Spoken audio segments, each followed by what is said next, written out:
Hello students, आशा करती हूँ कि आप सारे लोग बहुत अच्छे होंगे और सारे ही अपने घरों में एकदम से सुरक्षित होंगे। Welcome to my YouTube channel Kiran Adi Shiksha, जहाँ पर हम स्टडी कर रहे हैं एनसीईआरटी क्लास 9th का चैप्टर 10 जिसका नाम है सर्कल्स। इसकी 1-2 वीडियोस मैं पहले अपलोड कर चुकी हूँ। अगर आपने नहीं देखी है तो आप फटाफट से चैनल को सब्सक्राइब कीजिए। वहाँ पर 9th क्लास की एक प्लेलिस्ट है, वहाँ पर जाकर आप सारे ही वीडियोज़ को देख सकते हैं और क्लास 6 to 10th के लिए भी सारी क्लासेस की वीडियोस वहाँ पर उपलब्ध है। अब हम नेक्स्ट आगे बढ़ते हैं। मैंने आपको 10.3 एक्सरसाइज नंबर 10.3 हम कर रहे थे, जिसका पहला क्वेश्चन मैंने आपको समझाया था। क्वेश्चन नंबर हम 2 आज करेंगे, 2 और 3, इसमें 3 ही क्वेश्चन है आई थिंक। तो क्वेश्चन नंबर 2 है, बहुत इंपॉर्टेंट क्वेश्चन है। इसमें ये कह रहा है कि अगर आपके पास कोई सर्कल है और आपको उसका सेंटर फाइंड करना है, सेंटर कहाँ पर होगा, तो सेंटर कैसे फाइंड करेंगे बताइए। अगर आपको कोई सर्कल दिया हो, ये कंस्ट्रक्शन का क्वेश्चन है, बहुत आसान क्वेश्चन है। आप सर्कल पर जो है कहीं पर भी 3 पॉइंट ले लेंगे, कहीं पर भी 3 पॉइंट ले लीजिए। मैंने ऐसे ले लिए सर्कल पे कहीं पर भी। तो हम इसमें कंस्ट्रक्शन ही मैं सीधे बता रही हूँ आपको। तो take any 3 points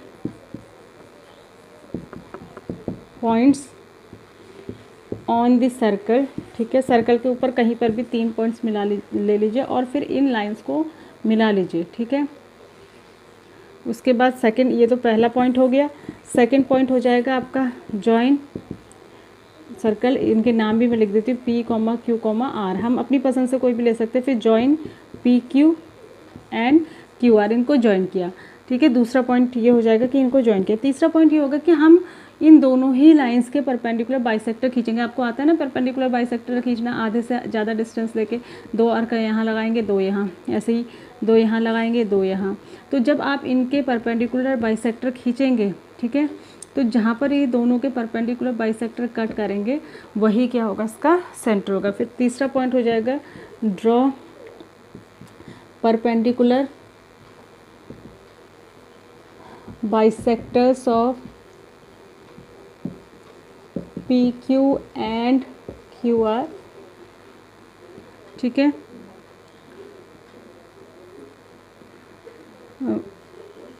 which intersect at O, जो O पे इंटरसेक्ट करते हैं। तो इसका मतलब हो गया कि O is the required centre, ठीक है। तो O ही क्या हो जाएगा, इनका सेंटर हो जाएगा, ठीक है। तो ये था इसको करने का तरीका कि कहीं पर भी सर्कल में 3 पॉइंट लेके 2 लाइंस बना लो, फिर उनका दोनों का परपेंडिकुलर बाइसेक्टर ड्रॉ कर लेंगे। जहाँ पे दोनों परपेंडिकुलर बाइसेक्टर कट करेंगे वहीं पर उनका सेंटर होगा। क्वेश्चन नंबर 3 बहुत ही इंपॉर्टेंट क्वेश्चन है। क्वेश्चन नंबर 3 में ये कह रहा है कि अगर 2 सर्कल हैं, ठीक है, जो एक दूसरे को इंटरसेक्ट करते हैं 2 पॉइंट पे, मान लिया ये पॉइंट है A, ये पॉइंट है B, ठीक है, और इसका सेंटर है O, इसका सेंटर है O डैश। ये इनकी कॉमन कॉर्ड हो गई। कॉमन कॉर्ड माने इस सर्कल की भी कॉर्ड है, ये इस सर्कल की भी कॉर्ड है। तो अगर हम इनके सेंटर्स को मिलाने वाली एक लाइन खींचें तो हमको ये प्रूव करना है, कुल मिला के हमें जो टू प्रूव जो हमें करना है वो प्रूव ये करना है कि O dash is the perpendicular bisector of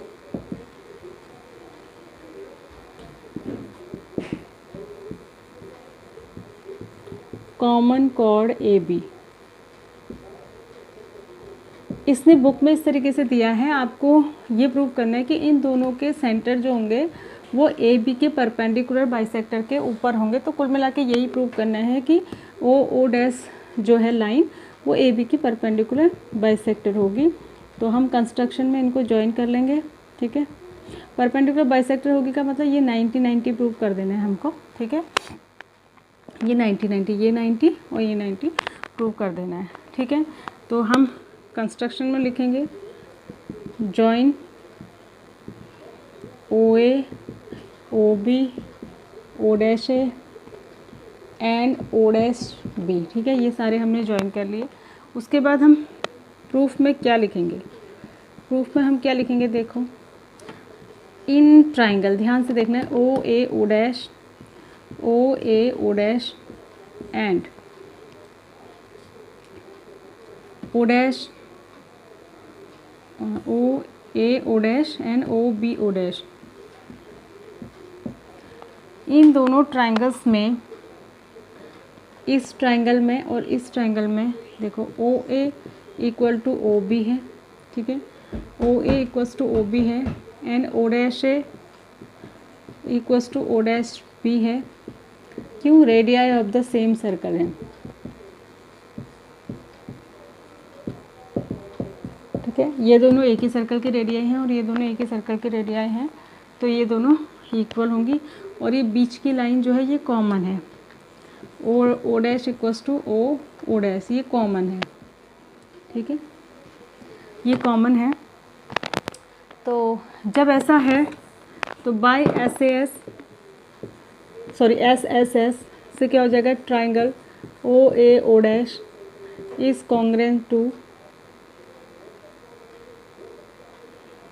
O A O dash is congruent to O A O dash is congruent to O B O dash, ठीक है।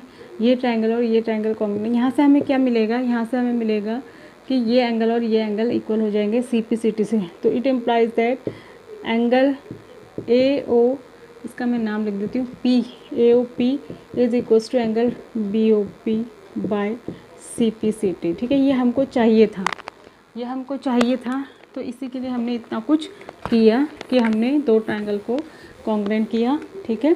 कौन से दो ट्राइंगल को हमने कॉन्ग्रेंट किया, ओ ए ओ डैश को और ओ बी ओ डैश को हमने कॉन्ग्रेंट किया। अब हम फिर से, अब हम इन दोनों ट्राइंगल को ले लेंगे, इसको जो मैं डार्क कर रही हूँ और इसको। तो अब हम लिखेंगे इन ट्राइंगल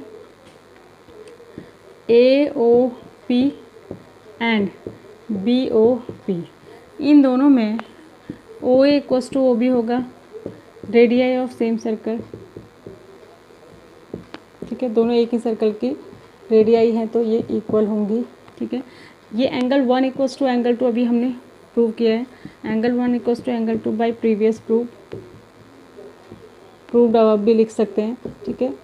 ये अभी हमने प्रूव किया है, यहाँ पे इसको 1 2 लिख दिया अब मैंने।